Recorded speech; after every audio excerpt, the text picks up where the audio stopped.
Assalamualaikum warahmatullahi wabarakatuh. Halo Soli dan Solihah, bagaimana kabarnya hari ini? Alhamdulillah, luar biasa, tambah semangat, Allahu Akbar. Semoga Soli Solihah beserta ayah dan bunda di rumah selalu berada dalam keadaan sehat walafiat. Amin ya robbal alamin. Alhamdulillah, bertemu lagi bersama Ibu Bunga dalam video pembelajaran Bina Ibadah. Nah, sebelum kita mulai belajar, alangkah lebih baik jika kita berdoa terlebih dahulu. Hands on pray and bend my hands. Let's pray. A'udzu billahi minasyaitonir rajim. Bismillahirrahmanirrahim. Raditu billahi robba wa bil islami dina wa bi muhammadin nabiyya wa rasula. Rabbi zidni ilman warzuqni fahman. Rabbi ghafirli wali walidayya warhamhuma kama rabbayani shaghira. Amin ya rabbal alamin. Alhamdulillah Soli Solihah yang sudah berdoa pagi hari ini. Nah, hari ini kita akan mengenal lebih dalam tentang materi yang baru, tapi tidak asing, yaitu tentang azan. Nah, sebelum Soli Solihah menyimak videonya, silahkan untuk mencari tempat duduk yang nyaman, siapkan buku Bina Ibadahnya, dan fokus menyimak video pembelajaran. Oke, are you ready kids? Selamat menyaksikan! Azan, materi Bina Ibadah kelas 2. Nah, Soli Solihah sebelumnya Ibu Bunga mau bertanya, siapa yang tadi pagi sudah sholat subuh? Wah, insya Allah Ananda Soli Solihah kelas 2 semuanya sudah sholat subuh ya. Nah, Soli Solihah bukan hanya sholat subuh saja yang dilaksanakan, tapi seluruh sholat yang 5 waktu, yaitu sholat fardu. Coba kita sebutkan bersama-sama kelima sholat fardu. Yang pertama sholat subuh, sholat duhur, sholat asar, sholat maghrib, dan sholat isya. Nah, Soli Solihah, apakah Soli Solihah tahu apa yang menandakan bahwa telah masuknya waktu untuk melaksanakan sholat? Iya, betul sekali. Yang menandakan bahwa sudah masuk waktunya sholat adalah azan. Tentu Soli Solihah sudah tidak asing mendengar azan ya. Setiap akan melaksanakan sholat pasti dikumandangkan azan, baik itu di musola ataupun di masjid. Tapi apakah Soli Solihah tahu apa yang dimaksud dengan azan? Iya, betul sekali. Azan adalah panggilan atau pemberitahuan kepada umat Islam bahwa telah memasuki waktu untuk melaksanakan sholat fardu, yaitu sholat yang 5 waktu. Nah, Soli Solihah, karena azan adalah panggilan untuk melaksanakan sholat 5 waktu, maka hendaknya kita harus segera memenuhi panggilan tersebut. Seperti yang diriwayatkan pada sebuah hadis, yaitu jika kalian mendengar seruan azan, maka penuhilah seruan Allah Azza wa Jalla itu. Hadis riwayat Daruqutni Abu Naim. Nah, Soli Solihah, tahu tidak yang mengumandangkan azan itu disebut apa? Iya, orang yang mengumandangkan azan disebut muazin. Nah, muazin ini adalah ikhwan ya biasanya. Maka khususnya untuk anak ikhwan harus bisa untuk mengumandangkan azan walaupun hanya di rumah. Nah, Soli Solihah, ternyata dalam mengumandangkan azan pun terdapat sunnah-sunnah azan. Di antaranya yang pertama ada berdiri tegak menghadap kiblat. Yang kedua, suci dari hadas besar dan hadas kecil. Artinya kita harus berwudu terlebih dahulu. Kemudian yang ketiga, berdiri di tempat yang lebih tinggi. Yang keempat, yaitu muazin hendaknya memiliki suara bagus. Bagus di sini artinya suaranya harus lantang. Kemudian yang kelima, yaitu memasukkan ujung jari ke lubang telinga. Nah, sholih-sholihah pasti sudah pernah melihat ya, orang yang mengumandangkan azan itu memasukkan ujung jarinya ke lubang telinga. Ternyata itu adalah salah satu sunnah azannya. Yang keenam yaitu berhenti setiap selesai membaca satu kalimat. Jadi tidak boleh buru-buru saat mengumandangkan azan. Dan membaca doa setelah azan. Nah, itulah sunnah-sunnah azan. Nah, tapi sholih-sholihah, tahu tidak bagaimana sih sejarah mulanya ada azan atau disyariatkannya azan sebagai penanda masuknya waktu sholat?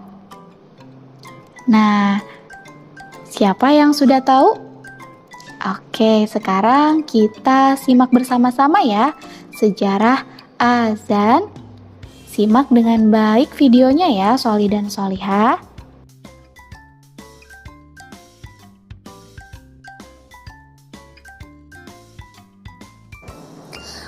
Pada masa awal-awal di Madinah, umat Islam berkumpul di masjid untuk menunggu datangnya waktu sholat. Namun, ketika waktu sholat telah datang, tidak ada seorang pun yang memberitahukannya. Mereka langsung sholat saja tanpa ada penanda sebelumnya. Mereka hanya berpatokan pada posisi matahari atau mengira-ngira saja. Namun, seiring dengan berkembangnya Islam, banyak sahabat yang tinggalnya jauh dari masjid.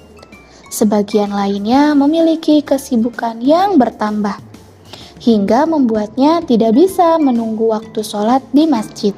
Atas hal itulah, beberapa sahabat kemudian usul kepada Nabi Muhammad agar membuat tanda sholat, sehingga mereka yang jauh dari masjid atau memiliki kesibukan bisa menjalankan sholatnya tepat waktu. Nah, para sahabat Nabi memiliki usulan yang beragam loh, sholih-sholihah, sebagai tanda masuknya waktu sholat. Ada yang mengusulkan menggunakan lonceng sebagaimana orang Nasrani. Ada juga yang menyarankan menggunakan terompet seperti orang Yahudi. Dan ada juga yang merekomendasikan untuk menyalakan api di tempat yang tinggi, sehingga umat Islam yang jauh rumahnya dapat melihatnya. Nah, namun seorang sahabat bernama Abdullah bin Zaid datang menghadap Nabi Muhammad. Ia menceritakan bahwa baru saja bermimpi melihat seruan azan pada malam sebelumnya. Nah, dalam mimpi tersebut, Abdullah bin Zaid didatangi oleh seseorang yang berjubah hijau yang sedang membawa lonceng. Semula, Abdullah bin Zaid berniat untuk membeli lonceng yang dibawa orang berjubah hijau tersebut untuk memanggil orang-orang untuk melaksanakan sholat. Namun, orang tersebut menyarankan kepada Abdullah bin Zaid untuk mengucapkan serangkaian kalimat sebagai penanda sudah masuk waktunya sholat. Nah, serangkaian kalimat yang dimaksud adalah Allahu Akbar, Allahu Akbar, Asyhadu alla ilaha illallah, Asyhadu alla ilaha illallah, Asyhadu anna Muhammadar Rasulullah, Asyhadu anna Muhammadar Rasulullah. Hayya 'alas shalah, hayya 'alas shalah, hayya 'alal falah, hayya 'alal falah. Allahu Akbar, Allahu Akbar, la ilaha illallah. Nah, demikianlah serangkaian kalimat yang dimaksud oleh seseorang yang berjubah hijau tersebut. Nabi Muhammad kemudian meminta Abdullah bin Zaid untuk mengajari Bilal bin Rabah bagaimana cara melafalkan kalimat-kalimat tersebut. Nah, pada saat Bilal mengumandangkan azan untuk pertama kalinya, Umar bin Khattab yang sedang di rumahnya mendengar. Kemudian ia segera menghadap Nabi Muhammad dan menceritakan bahwa dirinya juga bermimpi tentang hal yang sama dengan Abdullah bin Zaid, yaitu azan sebagai penanda masuknya waktu sholat. Nah, solih-solihah, dalam suatu riwayat Nabi Muhammad juga disebutkan telah mendapatkan wahyu tentang azan. Oleh karena itu, beliau membenarkan apa yang disampaikan oleh Abdullah bin Zaid tersebut. Nah, sejak saat itulah azan telah resmi sebagai penanda masuknya waktu sholat. Nah, solih-solihah, menurut riwayat yang lebih sahih, azan pertama kali disyariatkan di kota Madinah pada tahun pertama Hijriyah. Nah, itulah sejarah tentang asal muasal azan. Nah, sekarang solih-solihah sudah tahu ya asal muasal azan? Nah, solih-solihah, itulah tadi sejarah tentang asal muasal azan. Nah, ternyata ketika kita mendengar azan, kita juga harus menjawab azan. Nah, seperti apa cara menjawab azan? Cara menjawab azan yaitu dengan menirukan apa yang diucapkan oleh muazin. Nah, jadi kita harus mengucapkan ulang kalimat-kalimat yang diucapkan oleh muazin. Tetapi ketika muazin mengucapkan kalimat hayya 'alas shalah dan hayya 'alal falah, yang kita ucapkan adalah la haula wala quwata illa billah. Nah, kemudian ternyata di dalam sholat subuh azannya ada sedikit tambahan solih-solihah, yaitu setelah mengucapkan kalimat hayya 'alas shalah dan hayya 'alal falah, maka dilanjutkan dengan kalimat as-sholatu khairum minan naum, yang artinya adalah sholat itu lebih baik daripada tidur. Nah, jadi solih-solihah, jika terbangun saat pagi karena mendengar azan, maka hendaklah langsung bangun dan melaksanakan sholat subuh, karena sholat itu lebih baik daripada tidur. Oke, solih-solihah, selanjutnya adalah doa setelah azan. Ada yang sudah hafal bagaimana doa setelah azan? Nah, yuk kita lafazkan bersama-sama. Bismillahirrahmanirrahim. Allahumma rabba hazihi da'wati tammah wassalatil qa'imah ati sayyidana Muhammadanil wasilata wal fadilah wa ba'athu maqaman mahmudah lillazi wa'adtahu innaka la tukhliful mi'ad. Amin. Nah, solih-solihah, boleh dihafalkan ya doa setelah azannya, agar nanti setiap mendengarkan azan, solih-solihah bisa langsung membaca doa setelah azannya. Nah, solih-solihah, sekarang sudah mengetahui bacaan azan, sejarahnya, sunnahnya, dan doanya. Sebaiknya solih-solihah untuk mempraktikannya, baik dipraktikan di sekolah, di musola, di rumah, atau dimanapun saat mendirikan sholat. Terutama untuk ikhwan ya. Ikhwan harus bisa mengumandangkan azan. Bagaimana sampai sini materi azan, apakah sudah dipahami? Insya Allah sudah paham ya. Nah, sekarang Ibu Bunga punya challenge. Insya Allah jika solih-solihah menyimak video hari ini, solih-solihah dapat menjawab pertanyaan berikut ini. Nah, jawablah pertanyaan berikut ini. Yang pertama yaitu, apa yang dimaksud dengan azan? Yang kedua, siapa nama sahabat Rasul yang bermimpi tentang azan?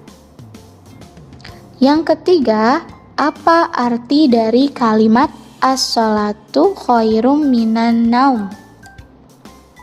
Dan yang keempat, siapa nama muazin pertama umat Islam? Wah, ini jawabannya terdapat pada video semua ya. Insya Allah solih-solihah bisa menjawabnya. Nah, untuk menjawab pertanyaan ini, silakan solih-solihah tulis dulu pertanyaannya pada buku tulis, kemudian dijawab juga pada buku tulisnya. Nah, reminder tugasnya yaitu silakan solih-solihah kerjakan tugasnya pada buku tulis, tuliskan pertanyaan dan jawabannya. Yang kedua, kerjakan tugasnya dengan tepat waktu. Yang ketiga, dokumentasikan tugasnya berupa foto. Dan yang terakhir, kirimkan tugasnya ke Google Classroom. Ibu tunggu ya tugasnya. Selamat mengerjakan, solih dan solihah. Nah, solih-solihah, demikianlah pembahasan tentang materi azan. Bagaimana solih-solihah sudah paham? Kita sudah mempelajari pengertiannya, kemudian sunnah-sunnahnya, sejarahnya, dan juga doa setelah azan. Semoga materinya bermanfaat ya. Dan jangan lupa untuk tugasnya dikerjakan. Nah, Ibu Bunga ucapkan terima kasih banyak kepada solih-solihah yang sudah menyimak video hari ini dengan sangat hebat. Kita akhiri dengan mengucap hamdalah. Alhamdulillahirabbil alamin. Yuk beristighfar, astagfirullahalazim, dan kita tutup dengan doa kafaratul majlis. Subhanakallahumma wa bihamdika asyhadu alla ilaha illa anta astaghfiruka wa atubu ilaih. Terima kasih solih dan solihah. Wassalamualaikum warahmatullahi wabarakatuh. Sampai bertemu lagi pada video pembelajaran Bina Ibadah selanjutnya.